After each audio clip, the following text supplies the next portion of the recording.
हे पहा मी आता शोपा घेतल्या, तीळ घेतली. हे आपल्याला जेवण झाल्यावर आपण खातो बरं काही. हे जवस घेतली, ह्या ओवा घेतल्या आणि हे काळं मीठ घेतलं. तर आता हे आपल्याला एक खरपूस भाजायचं आहे. तुम्हाला आता मी भाजून दाखवते हा. एक आता कढाई ठेवली. आता आपल्याला एक एक भाजायचं आहे.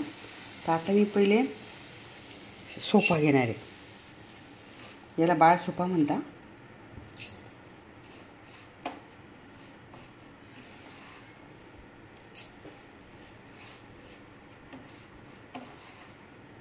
एक एक करून भाजायचं, एकत्र कधीच भाजायचं नाही.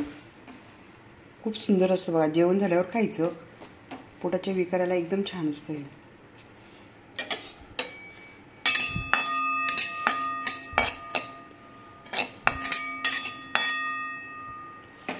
आणि मंद गॅसवर भाजायचं, घाई करायची नाही. भाजताना खूप मंद गॅसवर, तेव्हा त्याला असा कडकपणा असतो एकदम छान.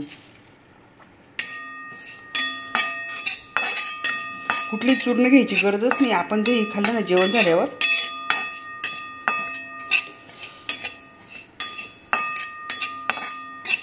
आणि त्याचा असा वास येतो सुंदर. आपण भाजले ना तर खरपूस वास येतो.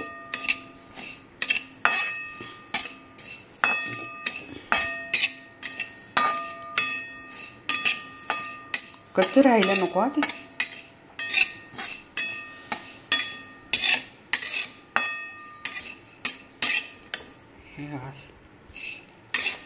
याचा रंग सुद्धा आता बदलेल.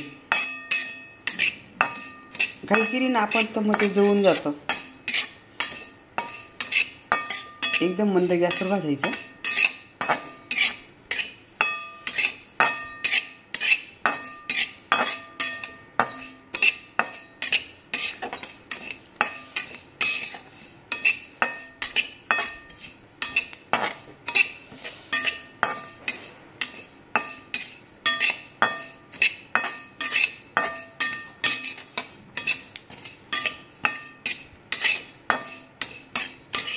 हे बघा त्याचा रंग बदलेल आणि असं उडतं ते भाजताना. आता हे बघा कसं उडायला लागला. हे बघा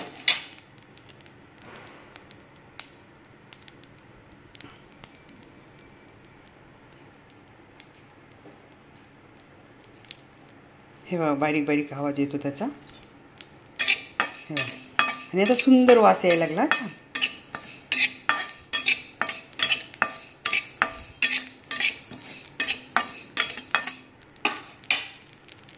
आता हे सोपा भाजून दाखवलं मी तुम्हाला. आता ओवा टाकायच्या.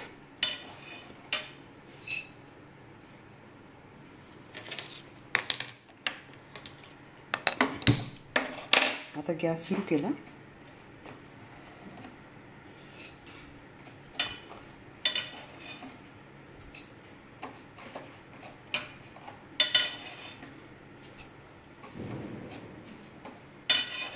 कुठली चूर्ण घ्यायची गरजच नाही. आपण जर हे खाल्लं ना जेवण झाल्यावर,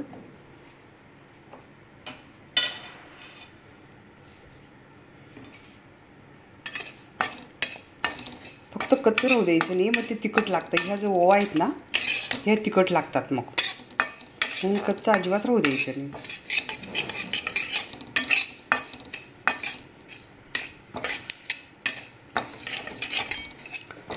आमची आजी ना नेहमी असं करून ठेवायची घरामध्ये. हे पूर्वीपासूनच करतात.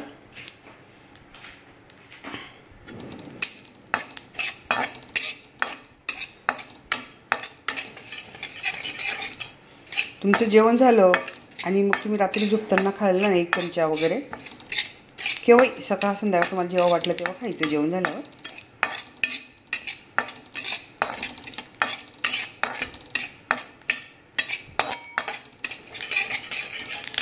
अगदी मंद गॅसवर भाजायचं, घाई करायची नाही पण याला. हे बघा कसं आवाज येतो पहा. हे बघा कसं उडतं पाहते. हे बघा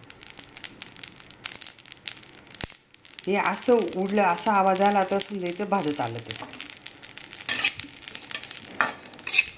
आणि कच्चं राहिलं तर मग तिखट लागतं. लहान मुलं पण खात नाही.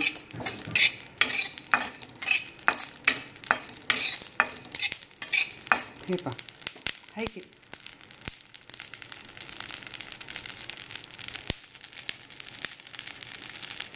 वास तर खूप छान येतो याचा. तुम्हाला आधी सोपा भाजून दाखवलं मी. आता हे ओवा.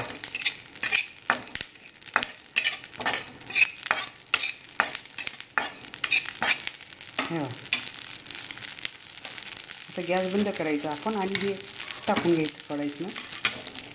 सो मग नंतर आपण एकत्र करू. हे बघा असं, हे बघा याची भाजायची कमाल आहे. म्हणजे असंच भाजावं लागतं. आता गॅस पेटवला. आता जवस घेते. जवसाचे पण खूप फायदे आहेत. हे बघा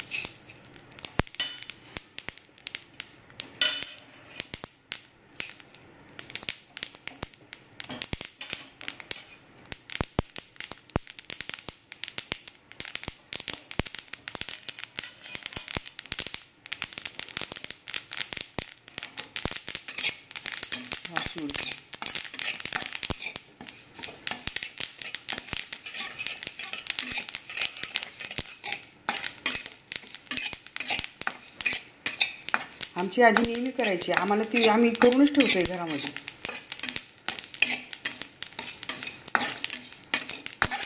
पहा किती सुंदर आलं. हे किती ओट. हे पहा असं उडायला पाहिजे. आता भाजत आली आहे. आता गॅस बंद करू आपण. टाकायचं. आता नंतर आपण आता तीळ टाकू. आता मी तीळ टाकून दाखवते.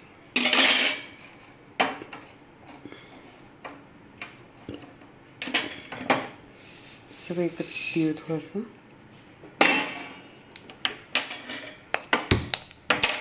कोणी काळी पण तीळ टाकतात का? मी एकच टाकते. आता पांढरी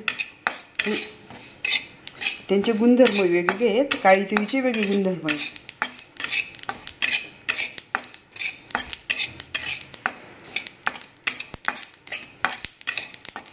असं भाजायचं.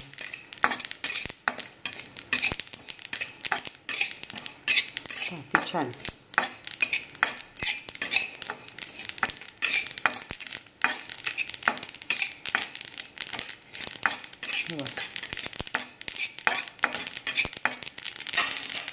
खूप सुंदर होतं बरं का. एकदम छान. पहा इतकी अशी उडते बघा.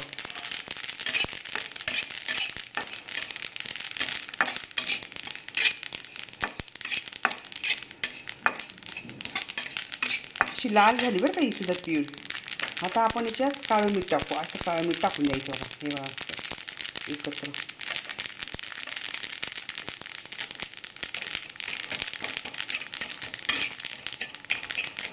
नंतर मग सगळं एकत्र करायचं.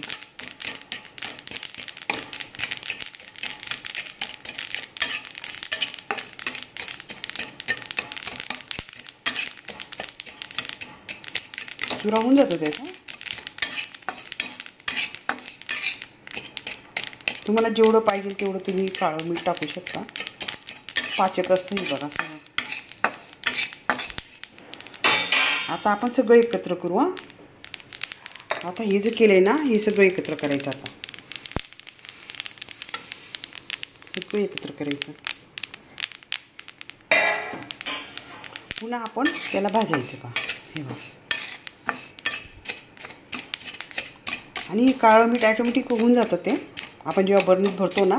आणि पॅक बरणीत भरायचं घट्ट. आता थोडं कोमट होऊ द्यायचं आपल्याला. गरम गरम नाही भरायचा. घाम येतो मग. त्याला पाणी सुटतं. आणि तुम्हाला जेवढं मीठ लागत असेल काळं मीठ तेवढं टाकायचं. पण मी एवढं प्रमाण बरोबर आहे माझं. हे खडेसुद्धाही निघून जातात बारीक ना. आता त्याला छान भाजायचं. एकत्र करायचं. जेवण झाल्यावर खायचं. याच्यात ओवा घेतल्या, सोपा घेतल्या, जवस घेतली, तीळ घेतली, काळं मीठ घेतलं. एवढं घ्यायचं. कोणी आपला खाता सोडा पण टाकता. पण मी काही टाकत नाही. पण ज्याला आवडतं तो टाकतं. ते आपल्याला नंतर सेपरेट पण घेता येतं. हे बघा किती सुंदर आहे बघा. आणि असंच राहतं. तुम्ही जेव्हा भाजलं ना खूप छान. कच्चं राहायला नको बघा. अजून तुम्हाला आपण एकत्र होतं बघा ते खूप छान. खूप सुंदर असतं, नरम पडत नाही, काही नाही.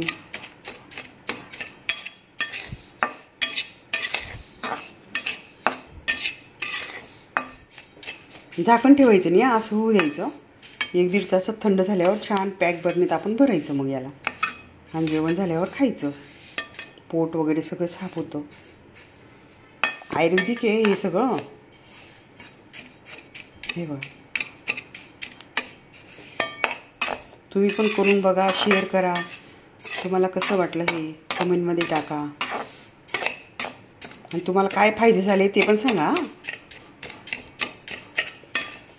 ही माझी आजीची रेसिपी, आजीने मी करून ठेवायची. मग आम्ही ते पाहिलं आणि आम्ही करत गेलो मग असं. हे बघा, तीळ जेव्हा तुम्ही छान भाजले ना तर असं तिला बारीकपणा येतो. हां, कच्चं काहीच राहील नको याला. मंद गॅसवर असं खूप घाई करायची नाही, खूप मोठा गॅस घेऊन. मग ते जळून पण जातं, चांगली चव येत नाही त्याची, काहीच येत नाही.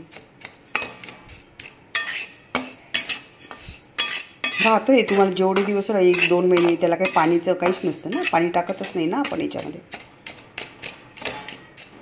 तुम्हाला काळं मीठ लागलं तर पुन्हा टाकायचं. समजा ते वरून टाकल्यानंतर सुद्धा चालतं, जसं पाहिजे तसं.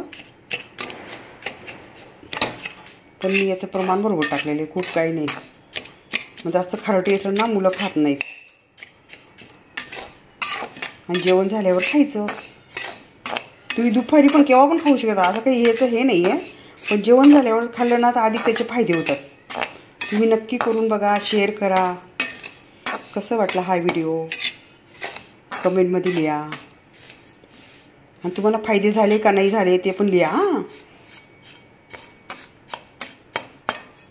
थँक्यू.